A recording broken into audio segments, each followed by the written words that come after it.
नमस्कार दोस्तों। BCom final exams की तैयारी चल रही है और फंक्शनल मैनेजमेंट का ये यूनिट थोड़ा मुश्किल लग रहा है, तो चिंता बिल्कुल छोड़ दीजिए, क्योंकि आज हम इसके तीनों इम्पॉर्टेंट पिलर्स को इतनी आसानी से मास्टर करेंगे कि आप एग्जाम में रॉक करने के लिए तैयार हो जाएंगे। चलिए इस कॉम्प्लेक्स टॉपिक को ना एकदम सिंपल रोजमर्रा के एग्जाम्पल से तोड़ते हैं। सोच के देखिए, आप एक वेकेशन प्लान कर रहे हैं। हाँ, आप बिलीव इट और नॉट, उस मोमेंट पर आप ऑलरेडी एक मैनेजर बन जाते हैं। हैरान हो गए? आइए मैं बताती हूँ कैसे। देखा, आप अनजाने में ही मार्केटिंग, फाइनेंस और पोर्टफोलियो मैनेजमेंट हर रोज यूज करते हैं। फैमिली को मनाना कि चलो बीच चलते हैं, पहाड़ों में क्या रखा है, ये हो गई आपकी मार्केटिंग। ट्रिप का बजट बनाना, पैसा कहाँ से आएगा, ये हो गया फाइनेंस। और अगली ट्रिप और भी शानदार हो, उसके लिए पैसे इन्वेस्ट करना, वो है पोर्टफोलियो मैनेजमेंट। तो ये है हमारा आज का गेम प्लान। हम इन सभी टॉपिक्स को एक एक करके बिल्कुल डिटेल में समझेंगे। तो चलिए शुरू करते हैं अपने पहले सेक्शन से और देखते हैं कि ये सब कैसे जुड़ता है।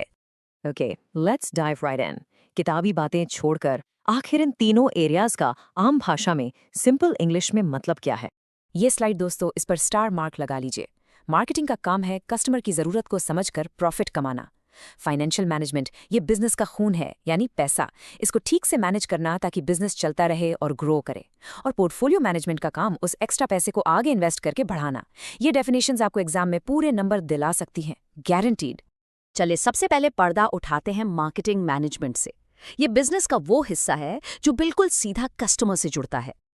अच्छा, एक सवाल जो सबको परेशान करता है, मार्केट और मार्केटिंग, क्या ये एक ही बात है? अक्सर स्टूडेंट्स इसमें गलती कर जाते हैं। बिल्कुल नहीं। तो चलिए इस कंफ्यूजन को हमेशा के लिए खत्म करते हैं। तो इसका मुख्य अंतर समझिए। मार्केट तो बस एक जगह है, जैसे सब्जी मंडी या ऑनलाइन अमेज़न, जहां खरीदने वाले और बेचने वाले मिलते हैं। पर मार्केटिंग वो एक पूरा सिस्टम है। प्रोडक्ट के आइडिया से लेकर उसकी प्राइस, प्रमोशन और उसको आप तक पहुंचाने तक सब कुछ मार्केटिंग है। और ये टाइमलाइन देखिए कितनी इंटरेस्टिंग है। ये दिखाती है कि बिजनेस की सोच वक्त के साथ कैसे बदली है। पहले सोचा सस्ता बनाओ सब बिकेगा, फिर सोचा क्वालिटी अच्छी दो, कंपटीशन बढ़ा तो जोर जबरदस्ती से बेचने पर फोकस किया। पर जब कस्टमर स्मार्ट हो गए तो आया असली गेम चेंजर, मार्केटिंग कॉन्सेप्ट। यानी पहले कस्टमर से पूछो फिर बनाओ।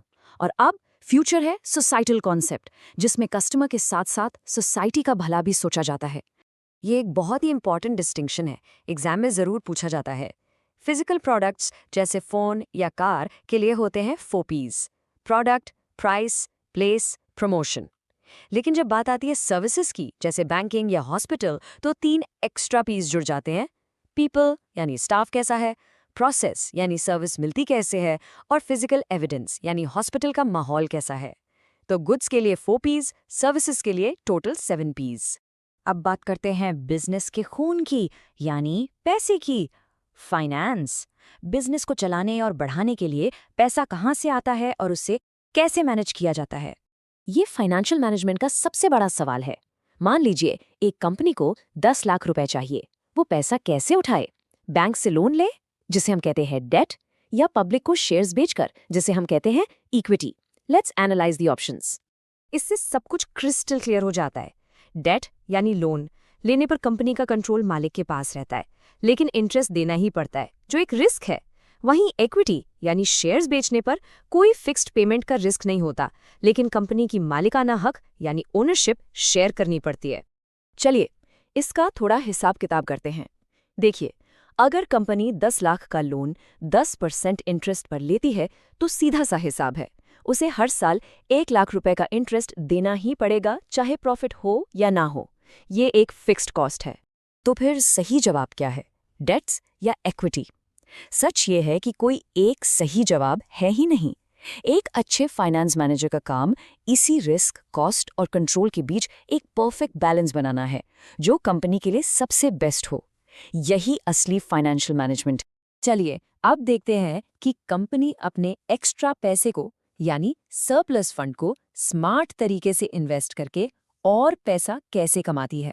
इन्वेस्टमेंट का सबसे पहला और सुनहरा नियम, इसका मतलब है अपने सारे पैसे को एक ही जगह इन्वेस्ट मत करो, उसे अलग अलग एसेट्स जैसे शेयर्स, बॉन्ड्स, गोल्ड में फैला दो, ताकि अगर एक जगह नुकसान हो तो दूसरी जगह से उसकी भरपाई हो जाए। इसी को डाइवर्सिफिकेशन कहते हैं। ये 4 सिंपल स्टेप्स हैं जिनसे एक स्ट्रॉन्ग इन्वेस्टमेंट पोर्टफोलियो बनाया जाता है। पहले रिसर्च करो कि कौन से शेयर्स अच्छे हैं, फिर लो रिस्क और हाई रिस्क एसेट्स का एक मिक्सचर बनाओ, टाइम टू टाइम उसे रिव्यू करके बदलो और आखिर में चेक करो कि आपकी इन्वेस्टमेंट ने बैंक एफडी से बेहतर रिटर्न दिया या नहीं। हमने शेयर्स की इतनी बात की, लेकिन ये खरीदे और बेचे कहाँ जाते हैं? और इस बाजार को कंट्रोल कौन करता है? इसका पुलिस वाला कौन है? इसको ऐसे समझिए, प्राइमरी मार्केट कार शोरूम जैसा है, जहां कंपनी पहली बार अपनी नई कार यानी आईपीओ सीधा कस्टमर को बेचती है। और सेकेंडरी मार्केट यानी स्टॉक एक्सचेंज OLX जैसा है, जहां इन्वेस्टर्स आपस में उन्हीं शेयर्स को खरीदते और बेचते हैं। और इस पूरे मार्केट पर नजर रखता है SEBI, securities and exchange board of India. ये स्टॉक मार्केट की पुलिस है, जिसका काम है इन्वेस्टर्स के साथ धोखाधड़ी रोकना और मार्केट को फेयर तरीके से चलाना, ताकि आपका पैसा सुरक्षित रहे। चलिए, अब एग्जाम से ठीक पहले रेस का आखिरी लैब, सिर्फ 30 सेकेंड्स में पूरे चैप्टर का एक सुपर फास्ट रिवीजन करते हैं। रेडी? ये 3 लाइंस आपके एग्जाम के लिए मास्टर की हैं।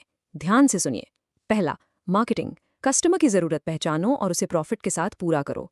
दूसरा, फाइनेंस, सही टाइम पर सही पैसा लाओ, डेट और इक्विटी के बीच बैलेंस बनाकर।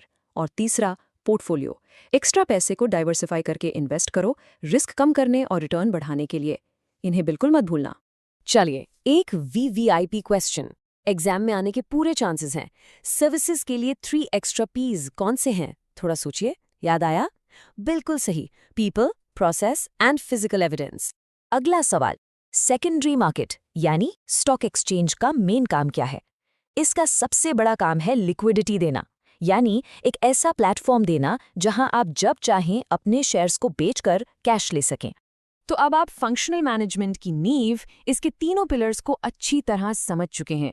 आई होप इस सेशन से आपको काफ़ी क्लैरिटी मिली होगी और आपके एग्जाम के लिए कॉन्फिडेंस बढ़ा होगा। ऐसे ही इन्फॉर्मेटिव वीडियोस देखने के लिए LLB स्टूडेंट अड्डा को सब्सक्राइब करें एंड फॉलो करें। If you want any new topic, comment below.